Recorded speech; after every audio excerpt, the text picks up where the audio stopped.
Good morning, good afternoon, and good evening, depending on where you're tuning in from. Thank you so much for tuning in again to Air to Breathe. Hi, I'm Shannon Wright, and I'm very thrilled to invite you to share with me what it is you're looking for in a life coach. In a coach who has a biblical standard and who is teaching with a foundation in Christianity. What is it that you need? What are you looking for inside of your marriage that you feel is missing? I have 30 years experience as a faithful married wife, and I look forward to sharing anything that I have experienced, my tips, biblical inspiration that can help you. Have you endured abuse and things like that in your childhood and it interferes in your marriage or in relationships or in building a relationship or even in finding a relationship because of triggers and just really not understanding how you are to navigate this or why you feel this way even? I don't have all the answers, but I certainly have weathered a lot of those types of challenges and have come through. I mean, we have weathered our worst days up until this point, and we will weather the ones that are to come. There's no reason for us to doubt that we can't get through anything that life throws through us, throws at us, throws to us, throws around us, all of it. Let's go with it. Misspoke, but it works. And do you have children who have gone through bullying and challenges and you're just figuring out what you want to do about it? Or you just want to hear how someone else handled these kinds of things? I have weathered those experiences as well. Have you gone through church hurt and the feeling of gatekeepers who seem to make you feel like you're unloved or not wanted in that space, and how awkward and difficult that is when it's supposed to be a safe space and a space where you feel loved, but you don't know what to do about those things? I'm here to help with that as well. Have you had friendships that you spoke too soon and shared a lot of your dreams and felt like they have crushed you by being difficult or undermining your goals and dreams and things that people have blessed you in on one hand, and then you have the friend with the negativity on another hand? I've been through that. I've had the friends that have been so amazing, and then one day something shifted, and it just feels heartbreaking when those friends prove that they're only in your life for a season. It's okay. I thank God for them, every single one of them. They all did their job so perfectly. Whatever they did or whatever happened or whatever fell through in the relationship, it helped me become who I am. It gave me wisdom and insight. It helped me decide whether I wanted to endure any more of that or if I want to just forgive and move on, because the scriptures are very clear that when we enter a home or enter a space or place and we're not welcomed there, that we can simply shake the dust off of our feet and move on. And if we say hello or we give peace to someone else and they don't wish us peace, we can let our peace rest back on us and we can move. I have learned not to stay in environments where I have to remain small or shrink myself to survive or feel included or accept what someone is offering. If it means that it's taking air from me or not allowing me to be about my ministry of singing and giving to God or worshiping in spirit and truth, then no, thank you. We don't have to stay in those environments. And so I even have tips and tools from that. And just learning how to let your peace rest on you. And no matter what happens, if there are people who gossip and who expound on information that you've given them, or they stay in your life just because they really want to see what you're doing and just gossiping to the next person about everything you tell them, really trying to undermine your relationship with other people and to shape how they view you. I've been through that. It was horrible. It was so painful. And it hurts when you love someone differently than they love you. But it's okay to let them go. It's okay to let go. Never apologize for choosing an environment that is healthier for you, or that allows your peace to be intact, or your sanity to remain intact. And if people undermine the blessing and what God has told you about yourself, then you have an obligation to move away. It's important not to be around anyone who causes you to second guess what God told you in your private relationship, in your private time with Him. It wasn't a conference call. Those people were not invited and don't get to give any input about it. Whatever you heard God tell you is for you. It's for you to do. And there's no one who could do it better than you. And oftentimes people are having negative admiration when they look at you and see you being so amazing or shining, and they don't know what you're going through. A lot of people have no idea all that I had to go through to still keep my joy and to cheer others on when my time feels like it's delayed, and to not feel jealousy or envy for someone else's situation, but feeling joyful like if God's doing it for them, He's going to do it for me too. There are times when we might have to go it alone, and I've always been willing to. I love time with myself, and I love myself. I've been through so much in my life. I am a hero to myself because I've weathered those storms and I kept my peace. I kept my relationship with God. I've been baptized in the fire.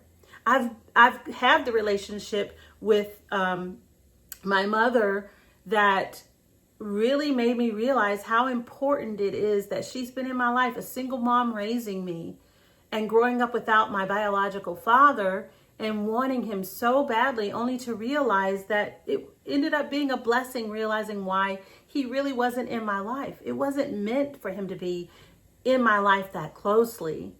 He gave me the best of him, which was his DNA. And anything else, I just loved him through it until the day he wasn't here anymore. But the pain of my siblings and that side of my family, if you have the pain of step brothers and sisters or half brothers and sisters who don't acknowledge you, I've been through that as well. I'm not even in my father's obituary, and I am his oldest. I am his legacy. I will be his legacy. And yet, I had to be forgiving to the one who wrote the obituary and left my name out. The unimaginable. How do you do that to someone? How do you hurt someone so deeply and get on with your life as though you've done nothing? Knowing that there should be an inheritance for my father somewhere, and yet I have nothing. But I have forgiven. I have moved on. I've survived that. I don't even say my sister's name. By the way, I call them 2, 3, and 4 specifically so that I don't slander them in any way, because I don't have to go there. I'm already taken care of by God. So I'm sharing these things with you so you get a little bit more of an understanding of who I am. And the things that I've gone through in life. I went through the bullying in high school. I went through the second guessing myself and feeling like an imposter when I know I'm meant for more. Being in environments where it felt like people were side-eyeing you and just wondering why you wore that hat, or who do you think you are to come in here looking like that, or you trying to one-up me, or this, that, and you're not even thinking about these people. You're just being you. I've learned to look for the environments where I can thrive and grow and where we can shine together. So that's the community that I'm putting together. If you'd like to be a part of it, I'd love to have you. I would love to bring together other people who are like-minded, who really want to do something amazing in this world. Leave a legacy. Make your dash count. Enjoy time together. I put together amazing events. Sometimes I share them and let them be open to invitation and things like that. Sometimes they're private. Many times they're off social media. It's not about social media. I appreciate the fact that we have something like this so that we can connect with people all over the world. But I'm one of the last people, I've said it in one of my earlier podcasts, I'm one of the last people to finally start coming online, because I want to remember what the scriptures say when it tells you to let your light so shine before men, to not put your light under a lamp shade and hide it. So I'm coming forth. I am making myself available for the coaching because I care. I'm empathetic. I have an ear to listen. I have wisdom to impart. I have experience to share. I have dealt with the executives and the employee levels, coworkers, and have learned to navigate that space. I have dealt with prejudice, difficult, just the unimaginable in a work environment, and held my own to a point where I'm thinking, oh my gosh, I've changed. There were so many times I wanted to tell somebody off, lay my Christianity down, cuss them out, and then pick it back up and then go on. But no, I didn't do that. I didn't have to, because God says it's for him to avenge, and there is nothing like God taking care of it. Those people will remember me, and they'll know what they did to me. All I had to worry about doing was leaving that space. And the moment I left that environment, even, I took my shoes off, smacked them together on their lawn, and I walked away, and I've never looked back. And that's what we have to do. We have to keep our cool. We have to keep our relationship with God top of mind. We are first God's. I am first an ambassador of Christ. I am not perfect. I don't have it all figured out, but I have lived enough life that I have something that I can help other people with. And I desire to. And as I learned recently, sometimes we may feel like we don't have everything all together. I don't have oogles of people that I have coached, but I have the experience and the value, and I'm willing. So the ability that I have is availability, because there are people who have the gifts and they have the ability, but they may not make themselves available. So I have availability and ability, and I'm willing, and I care. And so I believe there is a calling to share my life, to share the wisdom, the things that I've learned, to share my story. I will be sharing my story, and I will be helping others share their story. So if you feel there's something that you're meant to do and you're figuring it out, we can figure it out together. I'm pulling together an amazing community of women. I have a special method that I've been developing that I will use as my coaching program. I have amazing drafts for 2 books and workbooks that I look forward to bringing to these coaching sessions. So if you're interested, once again, and this is something that you think you would like to explore for yourself, then you need to email me at reserveseatnow@gmail.com. I will be selecting a handful of people that I will make myself available to for coaching, and then I will reveal the rest when you come into my community. But it's going to be amazing. It's going to be wonderful. And I'm looking forward to hearing from anyone who feels that some of the things that I shared could help them. I have a one-woman show called Love Shannon XO, and you can also request to see that. I have released it already because I was going to do pay-per-view. Once again, I did not want to be online with it, but I have entrusted it to God and allowed it to go ahead and be produced or I should say released, because it was produced in 2020, but released. And my goal is for that to be revised on stage with my live band now and the wonderful curated props that I have for the show. So please feel free to reach out. I'm looking forward to connecting with those I'm meant to connect to. I have no doubt that it's going to be amazing, that we're going to do amazing things together as cohorts. God bless you. Thank you for listening to my testimony. And thank you for letting me know if there's anything that you are looking for that I can share with you and give to you to help you be better. Oh, I also want to make sure to share that my husband and I have several books that we are working on together, because we've been married 30 years and we've been together 32.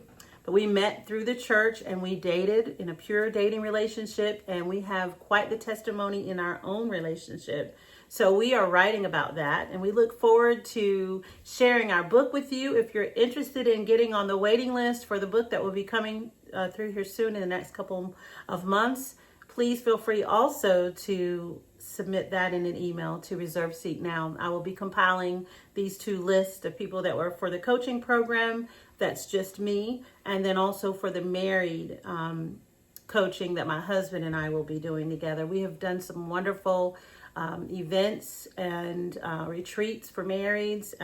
When we first got married, I had this idea for wonderful events and things with marrieds that I'm now revamping and thinking of how I'm going to do that. So if you just want to be on the mailing list, even for the wonderful marriage events that I'll be producing, please let me know. There's several shows that I'm producing, and we are just nailing down the theaters right now and negotiating price and things like that.